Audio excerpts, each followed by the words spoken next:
Tonton video ini sampai selesai agar Anda tidak gagal paham.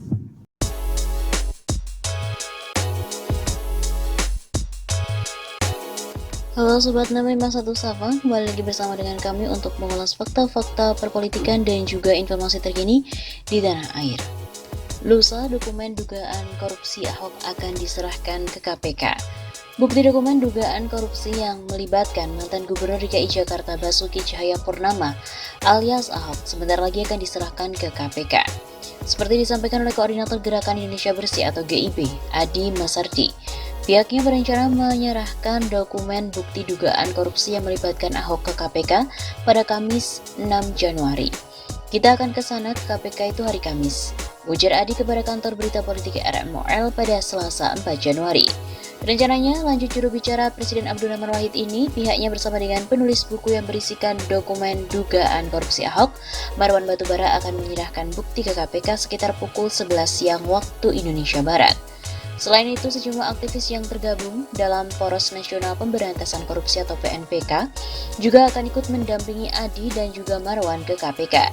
Karena ini laporan saja, paling tidak dari GIB, sama penulisnya buku yaitu Marwan Batubara, dari PNPK dan juga kawan-kawan. Tutup Adi Masardi.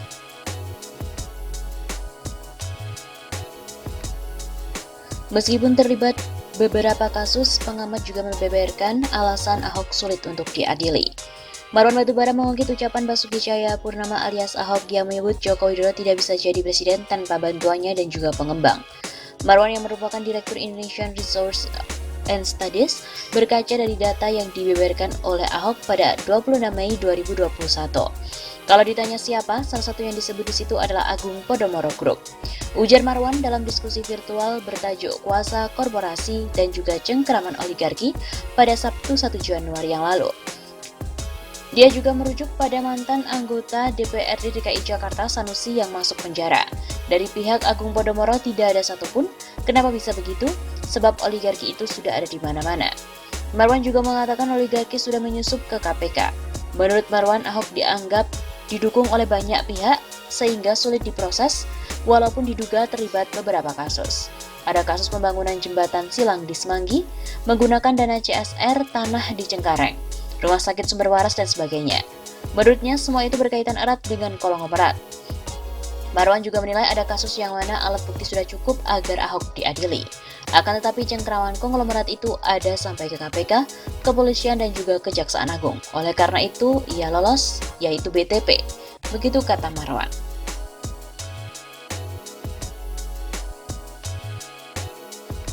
Dokumen korupsi Ahok segera dilimpahkan ke KPK. Mantan Gubernur DKI Jakarta Basuki Cahayapurnama alias Ahok tampaknya akan kembali berurusan dengan masalah hukum. Setelah harus mendekam selama 2 tahun di penjara karena kasus penistaan agama, kini Ahok dihadapkan pada laporan lainnya. Hal ini seiring dengan rencana Koordinator Gerakan Indonesia Bersih, Adi Masardi, yang melimpahkan dokumen berbagai temuan yang mengarah pada dugaan tindak pidana korupsi yang patut dapat diduga melibatkan Ahok, baik saat masih menjadi wakil gubernur di tahun 2012 maupun setelah ditetapkan sebagai Gubernur DKI Jakarta 2014, menggantikan Joko Widodo yang jadi presiden. Adi bahkan menegaskan bahwa dokumen berbagai skandal korupsi di Pemprov DKI Jakarta sepanjang 2012 sampai 2017 yang akan dilimpahkan ke KPK tersebut sudah dalam bentuk buku resmi. Dokumen dikumpulkan dan dirangkai oleh salah satu tokoh gerakan anti korupsi dan juga peneliti sumber daya alam Indonesia, Marwan Batubara. Bukunya juga pernah dicetak pada tahun 2017. Sebenarnya apa yang kami punya, dokumen korupsi Pemprov DKI hanya sebagian kecil dari yang dimiliki KPK. Ujar Ketua Komite Eksekutif kami itu. Rencana pengiriman dokumen berupa buku korupsi Ahok ke KPK. Pengiriman buku ini katanya untuk mengingatkan kepada Firly Bahuri sebagai Ketua KPK baru bahwa skandal korupsi besar dan juga fenomenal yang diam-diam dipetisikan oleh rezim KPK sebelum ini. Dengan kedok belum menemukan niat jahat. Dalam kesempatan itu, Adi juga akan mengajak Marwan Batubara, seorang penulis buku korupsi Ahok, yang bisa menjelaskan lebih gamblang tentang isi bukunya itu. Juru bicara Presiden Gus Dur ini juga mengurai bahwa pihaknya membawa lagi kasus dugaan korupsi Ahok ke KPK karena melihat aparat penegak hukum tampaknya seolah sudah sangat pesimis atau benar-benar melakukan pembiaran kepada para pejabat korup yang skandal korupsinya dilakukan secara terbuka, vulgar, dan juga amoral. Saya melihat Republik ini sudah benar-benar menjadi negeri para bedebah yang penguasanya ini hobi menjarah, sedang rakyatnya hidup dalam tingkat kesejahteraan yang sangat rendah. Begitu tekannya. Dugaan korupsi Pemprov DKI Jakarta antara tahun 2012 sampai dengan 2017 akan dilimpahkan ke KPK dalam sebuah bentuk buku resmi. Pelapornya adalah Adi M. Masardi, mantan juru bicara Presiden Gus Dur. Koordinator Gerakan Indonesia Bersih Adi Masardi ini juga berencana melimpahkan dokumen berbagai temuan yang mengarah pada dugaan tipikor yang patut dapat diduga telah melibatkan mantan Gubernur DKI Jakarta Basuki Cahayapurnama alias Ahok. Baik saat menjadi wakil gubernur di tahun 2012 hingga menjadi gubernur pengganti pada tahun 2014. Adi juga bahkan menegaskan bahwa dokumen berbagai skandal korupsi ini telah berbentuk buku resmi sepanjang tahun 2012 hingga 2017 akan dilimpahkan ke KPK. Dokumen ini dikumpulkan dan dirangkai oleh salah seorang tokoh gerakan anti korupsi dan juga peneliti sumber daya alam Indonesia Marwan Batubara dan dicetak pada tahun 2017. Sebelumnya juga diberitakan pada awal Desember kemarin, kami telah memberikan surat terbuka untuk pimpinan KPK. Sebuah surat terbuka ditulis oleh Direktur Eksekutif Indonesia Resource Studies dan juga merupakan deklarator Koalisi Aksi Menyelamatkan Indonesia atau KAMI, Marwan Batubara, kepada pimpinan KPK. Surat itu berjudul Inilah Temuan BPK atas dugaan korupsi Ahok, tangkap dan adili segera. Ditulis dalam rangka memperingati Hari Anti Korupsi Sedunia yang jatuh pada hari Kamis 9 Desember yang lalu.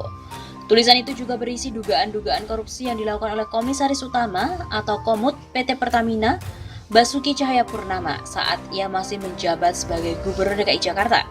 Dugaan itu didasari pada temuan BPK. Berikut ini adalah petikan suratnya. Dengan hormat, dengan surat ini kami sampaikan bahwa pada 17 Juli 2017 yang lalu, kami telah melaporkan kepada KPK atas kasus-kasus dugaan korupsi yang telah dilakukan oleh Basuki Cahayapurnama alias Ahok selama menjabat sebagai Bupati Belitung Timur dan Gubernur DKI Jakarta. Namun hingga saat ini tidak terlihat upaya serius dari KPK untuk menindaklanjuti laporan tersebut. Padahal dugaan korupsi tersebut jenisnya adalah melanggar hukum dan jelas-jelas berpotensi merugikan negara secara triliunan rupiah serta alat-alat bukti untuk sebagian kasus tersebut telah lebih dari cukup. Sehubungan hal tadi dalam rangka memperingati Hari Anti Korupsi Sedunia tahun 2021, kami mengulang kembali laporan khususnya terkait tentang kasus dugaan korupsi lahan Rumah Sakit Sumber Waras. Apalagi berdasarkan audit yang dilakukan oleh BPK, temuan berupa pelanggaran hukum dan potensi kerugian negara dalam kasus tersebut sudah material dan juga lebih cukup untuk diproses di pengadilan. Hanya karena sikap pimpinan KPK yang kami anggap sangat menyimpang dan melindungi Ahok, maka kasus tersebut dihentikan. Kami ingatkan agar pimpinan KPK berpegang teguh pada sumpah jabatan dan tidak lagi meneruskan atau mencari dalih untuk menyelamatkan Ahok dari proses hukum. Indonesia adalah negara hukum, setiap orang mempunyai kedudukan yang sama dalam hukum, termasuk Ahok. Jangan sampai rakyat bertindak sendiri untuk mengadilinya. Adapun ringkasan kasus dugaan korupsi RSSW ini diuraikan, pembelian lahan RSSW mencuat setelah BPK Perwakilan DKI menyampaikan laporan hasil pemeriksaan keuangan Pemprov DKI tahun 2014. Hasil pemeriksaan atas laporan keuangan Pemprov DKI tahun 2014 mengungkap terdapat 70 temuan senilai 2,16 triliun rupiah yang terdiri atas temuan yang berindikasikan kerugian daerah senilai 442 miliar rupiah. Potensi kerugian senilai 1,71 triliun, kekurangan penerimaan daerah senilai 3,23 miliar rupiah, administrasi senilai 469 juta rupiah, dan pemborosan senilai 3,4 miliar rupiah.